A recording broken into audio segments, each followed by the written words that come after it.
Our first movie is the new film version of the graphic novel Dune, which opens next week, and this is an early review by the way. The 1984 version by David Lynch was a boring and forgettable piece of crapola, whereas this version, directed by Denis Villeneuve, is a masterpiece that presents part 1 of the book. In it, Zendaya becomes the apple of Timothee Chalamet's eyes. He's Paul Atreides, the royal heir of House Atreides, who is threatened with death, while she is from another planet. He dreams about her, but do they present his romance, or his dark fate? The test is simple. Remove your hand from the box, and you die. What's in the box?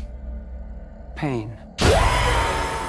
The movie's all-star cast also includes Oscar Isaac and Rebecca Ferguson as Paul's parents, Josh Brolin as a weapons master, Jason Momoa as a wise sword master, Stellan Skarsgård as the villain, Dave Bautista as his violent nephew, and Javier Bardem as the leader of a Sand People tribe known as Freeman. Zendaya is from that tribe.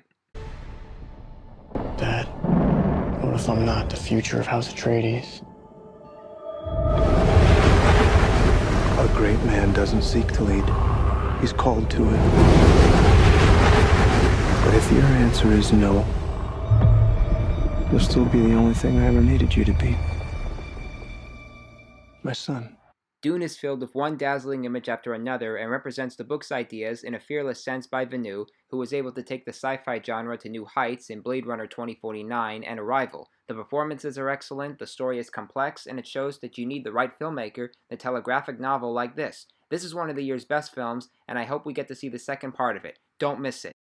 And our next movie is The Last Duel, the latest from director Ridley Scott, and the first screenplay collaboration from Matt Damon and Ben Affleck since Good Will Hunting, and while it doesn't exceed that 90s classic, it still retells a true medieval story that's suitable for the Me Too era. Jodie Comer plays a young woman who was raped by a ruthless squire played by Adam Driver. Matt Damon plays her knight husband who must challenge him for a joust that will determine their fates. I request a duel to the death.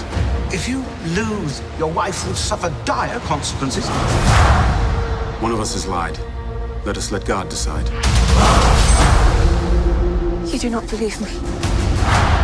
I am risking my life for you. You are risking my life so you can save your bride. The Last Duel has fine performances from Damon, Driver, and Comer, and it also has an R-rated attitude that represents the medieval era with a sense of integrity. Director Ridley Scott makes this look riveting, and while the script has some elements that aren't always clear, it still focuses on one woman's voice that won't be silent. I'm told Damon and Affleck wrote the script of Nicole Holofcener faster than the two did with Good Will Hunting, so I was a little nervous, but once I saw it, I found it to be much better than expected, so check it out! And our last movie is Todd Haynes' first documentary, which focuses on the band The Velvet Underground. The members included John Cale, who was one of the last few surviving members, and the late Lou Reed, whose insecurities caused him problems, while providing some psychedelic music that got a polarizing response from listeners and critics alike. The sound, not only was it new, but it was radically different. We were studying natural harmonics. Lou always was very clear that there's no difference between being a writer of the book and a writer of lyrics. The Velvet Underground is one of the best music docs ever produced on film because of how Todd Haynes is committed to the story about the band. It shows us their ups and downs and allows the archival recordings of the deceased members to sound crisp and clear, but mostly it's about their realities and how they presented their music to the world. See for yourselves. Now let's recap the movies I reviewed today. Thumbs way up for Denis Villeneuve's dazzling and visually stunning version of Dune, which opens in theaters and on HBO Max next week.